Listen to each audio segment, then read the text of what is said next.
Welcome to food ഇൻഷി. ഇത് കോവക്ക. ഇത് വെച്ചിട്ട് നമുക്ക് ചട്ടണി ഉണ്ടാക്കിയെടുത്താലോ. ഇത് വീട്ടിൽ തന്നെ ഉണ്ടായ കോവക്ക കേട്ടോ. ഇത് കുറേ ഉണ്ടാവും. അപ്പം നമുക്ക് കറി വെക്കാം, ഉപ്പേരി വെക്കാം, പൊരിക്കാം, എന്ത് വേണേലും ചെയ്യാം. അപ്പം ഇത് ഞാൻ കുറച്ച് പറിച്ചു കൊണ്ടുവന്നിട്ട് ഞാൻ വിചാരിച്ച് കുറച്ച് ചട്ടണി ഉണ്ടാക്കിയാക്കിയതാണ്. അപ്പം അതെങ്ങനെ ഉണ്ടാക്കാൻ നോക്കാം. ഒരിക്കൽ ഞാൻ കുറച്ച് പറിച്ചിട്ട് ഇതേമാതിരി കുറച്ച് ചട്നി ഉണ്ടാക്കി നോക്കി. അപ്പം നല്ല ടേസ്റ്റ് ഉണ്ട്. അപ്പം ഞാൻ കുറച്ച് ജാസ്തി ഉണ്ടായത് പറിച്ചുകൊണ്ടാണ്. നമുക്ക് കുറച്ച് ചട്നി ഉണ്ടാക്കിയെടുക്കാം. അതിനിതിനെ നന്നായി ഒന്ന് അരിഞ്ഞെടുക്കണം. ഘനം കുറച്ചിട്ട് എടുക്കണം. എന്താ കുറച്ച് മൂത്ത് പോയി ഉണ്ടോ. ഇതേപോലെ ഘനം കുറച്ചെടുക്കുക. ഇതൊന്ന് എണ്ണയിലിട്ടിട്ട് വാട്ടിയെടുക്കാനുണ്ട്. ഇതേമാതിരി ഘനം കുറച്ചിട്ട് എടുക്കണം. അപ്പോൾ നമുക്ക് എണ്ണയിലിട്ട് വാട്ടിയെടുക്കാൻ പറ്റും. ഇത് കുറച്ച് മൂത്ത് പോയിട്ടുണ്ട് കേട്ടോ. കുഴപ്പമില്ല. കുറേ ഉണ്ട്. നല്ലോണം കഴിക്കും. ചെറിയൊരു കമ്പ് കുഴിച്ചിട്ട് കൊടുത്തതാണ്. ഞാൻ അതിലേക്ക് ഇട്ടിട്ടുണ്ട്. കറി വെച്ചിട്ടൊക്കെ ഉപ്പേരി വെച്ചിട്ടുണ്ട്, കറി വെച്ചിട്ടുണ്ട്. അതേമാതിരി ഘനം കുറച്ചിട്ടായിരുന്നു എടുക്കുക. അതേപോലെ നമുക്കിതിങ്ങനെ ഘനം കുറച്ച് അരിഞ്ഞെടുക്കാം. ഇത് മൂത്തിട്ടില്ല എന്താ.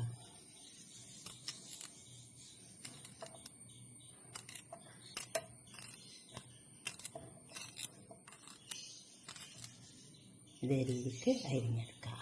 ഇനി നമുക്ക് ഈ മുളക് ഒന്ന് വറുത്തെടുക്കാം. ഉണങ്ങിയ മുളകുണ്ട്, 2 പച്ചമുളക്, അതുപോലെ തന്നെ കുറച്ച് ചെറിയ ഉള്ളി, 2-3 വെളുത്തുള്ളി,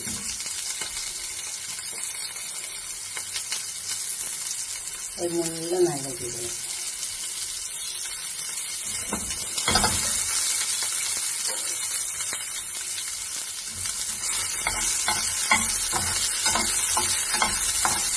ഇത് വരഞ്ഞ് വെക്കാം.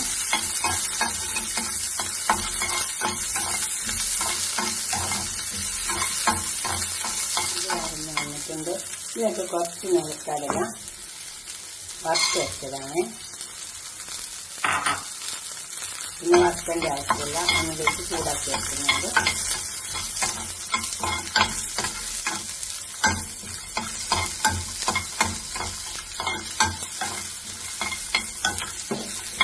ഇത് മാറ്റി വെച്ചാൽ കുറച്ച് ഓയിൽ വെച്ച് വെച്ചിട്ട് നമുക്ക് ചോറൊക്കെ വെച്ചിട്ടൊന്ന് വറുത്തെടുക്കാം.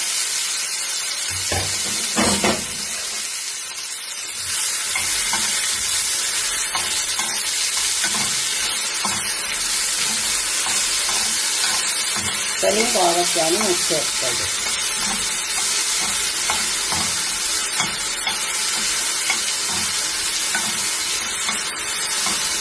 ഒരു 400 ഗ്രാം കോവയ്ക്കുണ്ട്.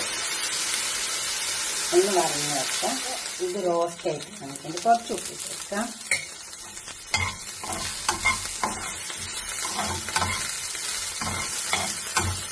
ഇത് ചൂടാകും. ഇത് അരക്കാൻ ചൂടാകും. പക്ഷെ നമുക്ക് മിക്സിൻ്റെ ജാറിട്ട് അരക്കാം.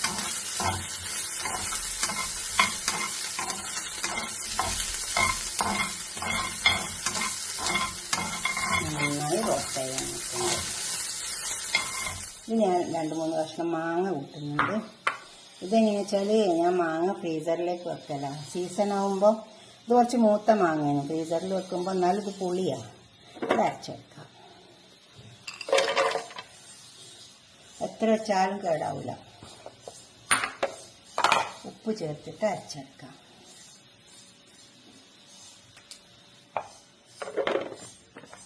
നമുക്ക് കുറച്ച് മല്ലിയില ഇട്ട് കൊടുക്കാം. പിന്നെ ഈ വാട്ടി വെച്ച് കോവയ്ക്ക് ഇട്ട് കൊടുക്കാം.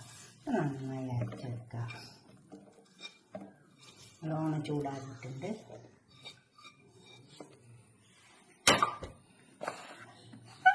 ഇത് അരച്ചെടുക്കാം. നമ്മൾ ഉപ്പിട്ടിട്ടാണ് ഇത് വാട്ടിയെടുത്തത്. ഇനി ഉപ്പിടേണ്ട ആവശ്യം നോക്കിയിട്ട് ഉപ്പിട്ടെടുത്താൽ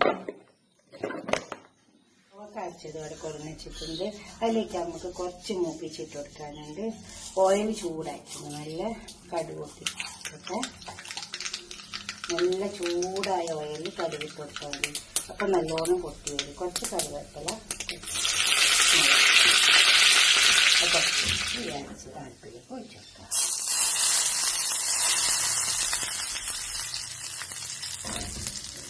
ഇതുപോലെ ഒന്നും ഉണ്ടാക്കിയ കോവക്ക. ഇതിപ്പോൾ വീട്ടിലില്ലാത്തവരാണെങ്കിൽ കടയിൽ നിന്ന് വാങ്ങിയാൽ മതി. പിന്നെ പുളിപ്പിന് ഞാൻ മാങ്ങ ഇട്ട് കൊടുത്തിട്ടുണ്ട്. മാങ്ങ നിർബന്ധമൊന്നുമില്ല, കുറച്ച് പുളി ഇട്ട് കൊടുത്താലും മതി. ഒരു പുളിപ്പുണ്ടായാൽ നല്ല ടേസ്റ്റ് ഉണ്ടാവും.